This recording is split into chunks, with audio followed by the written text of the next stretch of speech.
આસ્થા સ્નેહનુગર મનોદિવ્યાંગ બાળકોની શાળા બોટાદ। અહીંયા મનોદિવ્યાંગ બાળકો છે એ વર્ષ દરમિયાન જુદી જુદી વોકેશનલ એક્ટિવિટી કરતા હોય છે।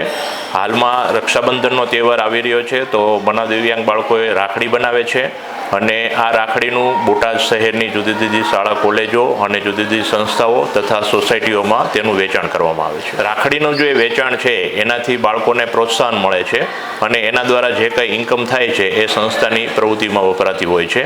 અહીંયા હાલ 45 મનોદિવ્યાંગ બાળકો તાલીમ લઈ રહ્યા છે અને તેઓને સવારે 10 વાગે અહીંયા આવે છે અને સાંજે 4 વાગ્યા સુધી તાલીમ ચાલે છે। તેઓના ભોજન અને તાલીમ, શિક્ષણ, સ્ટેશનરી આ તમામ સુવિધાઓ સંસ્થા તરફથી તેમને વિનામૂલ્યે આપવામાં। આ સંસ્થા બોટાદમાં 2005માં સંસ્થાનું પાયો નખાણો, ત્યાર પછી 2023માં સ્નેહનું ઘર નામનું એક આ સુંદર બિલ્ડિંગ બન્યું, જેમાં આધુનિક સુવિધાઓ સાથે તમામ પ્રકારની ટેકનોલોજી સાથેની તાલીમ કેન્દ્ર શરૂ કરવામાં આવ્યું। 2023થી આ સંસ્થા ચાલે છે।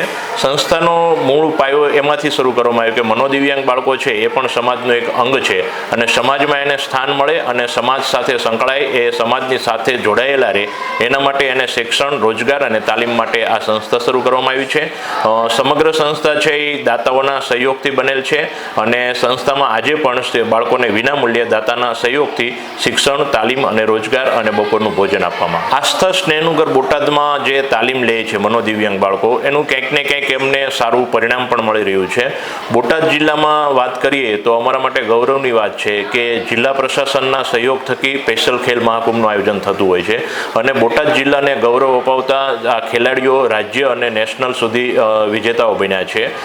ખાસ કરીને વાત કરીએ તો બોટાદની પાણવી ગામની દીકરી કે જેને સંસ્થાએ ટેકનિકલ સપોર્ટ પૂરો પાડ્યો, એ દીકરી જર્મનીની અંદર ઇન્ટરનેશનલ લેવલે બાસ્કેટબોલ સ્પર્ધામાં પોતે ભાગ લીધો છે અને બોટાદ જિલ્લાનું ગૌરવ વધાર્યું છે।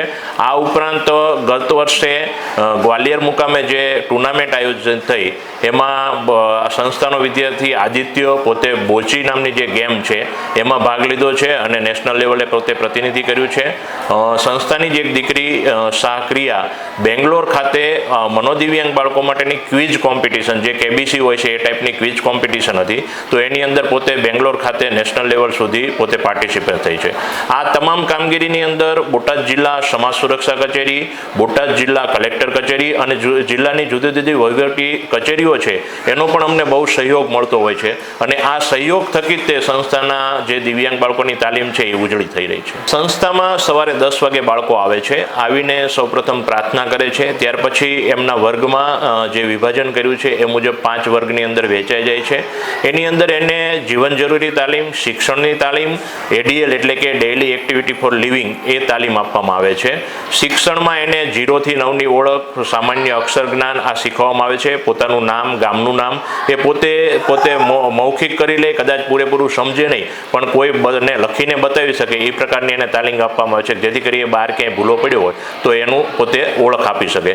ઉપરાંત એને એડીએલ એટલે કે ડેઇલી એક્ટિવિટી સવારે જાગ્યાથી લઈ અને રાત્રે સૂવી ત્યાં સુધીમાં જે જીવન જરૂરી ક્રિયા હોય છે, જાગવું, પછી નાહવું, તૈયાર થવું, કપડાં પહેરવા, કપડાને સંકેલવા, મૂકવા, આ બધી જ પ્રકારની તાલીમ એને આપવામાં આવે છે। રોડ પર કઈ રીતના રસ્તો પ્રસાર કરવો, કોઈ કચેરી આપણે કોઈ જગ્યાએ જવું હોય તો આપણે સાહેબ સાથે કેવી રીતના મુલાકાત કરવી, આ પણ એને શીખવવામાં આવે છે અને આના થકી પોતાનું જીવન એ સ્વતંત્ર રીતે જીવી શકે એ અમારો ધ્યેય છે।